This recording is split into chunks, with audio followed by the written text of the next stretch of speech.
Welcome back my YouTube channel. ಎಲ್ಲರೂ ಹೇಗಿದ್ದೀರಾ? ಚೆನ್ನಾಗಿದ್ದೀರಾ? ನನ್ನ ತುಂಬ ದಿನಗಳಿಂದ ಅಂದ್ಕೊಳ್ತಿದ್ದೆ ಮಂತ್ರಾಲಯಕ್ಕೆ ಹೋಗಬೇಕು ಅಂತ. ಅದು ಇವತ್ತು ಈಡೇರಿತು. ಅಲ್ಲಿಗೆ ಹೋಗಿ ಬೆಳಿಗ್ಗೆನೇ ಒಂದು 7 o'clock ಎಲ್ಲ ನಮಗೆ ದರ್ಶನ ಸಿಕ್ತು. ನಾವು ಅಲ್ಲಿಂದ ಹೊರಗಡೆ ಬಂದ್ವಿ. ಏಕೆಂದರೆ ಸಿಕ್ಕಾಪಟ್ಟೆ ಬಿಸಿಲಿತ್ತು. ಅಲ್ಲಿ ನೋಡ್ಬೋದು 7 ಗಂಟೆಗೇ ಎಂಥ ಬಿಸಿಲು ಅಂದರೆ ಕಾಲಿಡೋಕ್ಕೂ ಆಗ್ತಿರಲಿಲ್ಲ, ಅಷ್ಟು ಬಿಸಿ ಇತ್ತು.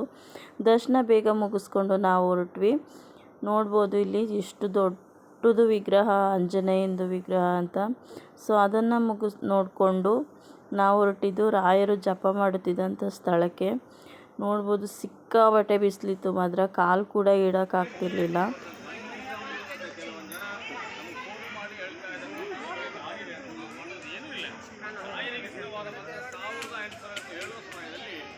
ರಾಯರು ಬಂದು ಇಲ್ಲಿ ಏನೇನು ಮಾಡ್ತಾಯಿದ್ರು ಅಂತೆಲ್ಲ ಪೂಜಾರಿ ಅವರು ಹೇಳ್ತಾಯಿದ್ರು. ನಾವು ಕೇಳಿಸ್ಕೊಂಡು ಬಂದ್ವಿ.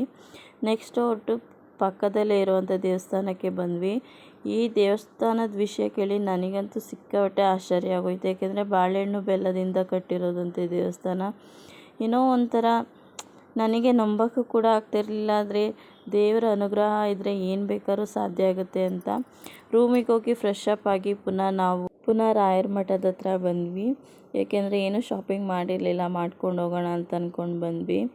ನೋಡಿದರೆ ಇನ್ನೂ ನೆಲ ಎಲ್ಲ ಬಿಸಿ ಇತ್ತು, ಕಾಲು ಕೂಡ ಇಡೋಕ್ಕಾಗಿರಲಿಲ್ಲ.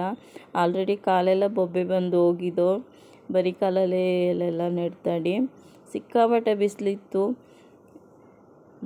ಸಿಕ್ಕಾಪಟ್ಟೆ ಜನ ಅಂದರೆ ಜನ, ಕಾಲಿಡೋಕ್ಕೂ ಜಾಗ ಇರಲಿಲ್ಲ, ಅಷ್ಟು ಜನ ಇದ್ದರು ದೇವಸ್ಥಾನದೊಳಗೆ. ಮತ್ತು ಪುನಃ ಸಂಜೆ ಆಗ್ತಾ ಜನಗಳು ಬರ್ತಾನೆ ಇದ್ದರು. ಸೊ ಅಲ್ಲೇ ಕೂತ್ಕೊಂಡು ಒಂದು ಅರ್ಧ ಗಂಟೆ ಕೂತ್ಕೊಂಡು ರೆಸ್ಟ್ ಮಾಡಿದ್ವಿ ಅಂತಲೇ ಹೇಳ್ಬೋದು. ಏನೋ ಒಂಥರ ಎಷ್ಟೋ ವರ್ಷದ ಕನಸಾಗಿತ್ತು ನಮ್ಗೆ ಇಲ್ಲಿಗೆ ಬರಬೇಕು ಅಂತ ಹೇಳಿ.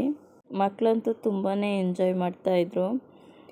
ನೋಡ್ಬೋದು ಅಲ್ಲೊಂದು ಫೋಟೋಗ್ರಾಫರ್ ಹತ್ರ ಒಂದು ಫೋಟೋ ತೆಗೆಸ್ಕೊಂಡ್ವಿ. ಏಕೆಂದರೆ ಮೊಬೈಲ್ ಕೂಡ ಹಾಳಾದ್ರೆ ಫೋಟೋ ಇರುತ್ತಲ್ವ ಒಂಥರ ಮೆಮೊರಿಯಾಗಿ ಅಂತ ಅಂದ್ಬಿಟ್ಟು ಅಲ್ಲೊಂದು ಫೋಟೋ ತೆಗೆಸ್ಕೊಂಡ್ವಿ.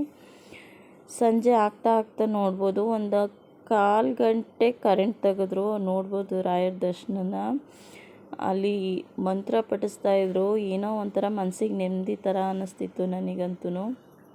ಅಲ್ಲೇ ಸ್ವಲ್ಪ ಹೊತ್ತು ಕೂತ್ಕೊಂಡು ಶಾಪಿಂಗ್ ಎಲ್ಲ ಮುಗಿಸ್ಕೊಂಡು ನಾನು ಬರೋಷ್ಟರಲ್ಲಿ ಅವ್ರು ವೀಡಿಯೋಸ್ ಎಲ್ಲ ತಗೊಳ್ತಾ ಇದ್ರು. ಸೊ ಅವರೆಲ್ಲ ಕೂರಿಸಿ ನಾನು ಶಾಪಿಂಗ್ ಎಲ್ಲ ಮುಗಿಸ್ಕೊಂಡು ರಿಟರ್ನ್ ಮನೆ ಕಡೆ ಹೊರಟ್ವಿ. ಇವತ್ತಿನ ವಿಡಿಯೋ ಇಷ್ಟ ಆಗಿದೆ ಪ್ಲೀಸ್ ಲೈಕ್ ಮಾಡಿ, ಶೇರ್ ಮಾಡಿ, ಕಮೆಂಟ್ ಮಾಡಿ, ತಪ್ಪದೇ ಸಬ್ಸ್ಕ್ರೈಬ್ ಆಗಿ ನನ್ನ ವಿಡಿಯೋಗೆ ಸಪೋರ್ಟ್ ಮಾಡಿ ಅಂತ ಕೇಳ್ಕೊಳ್ತೀನಿ. Thank you.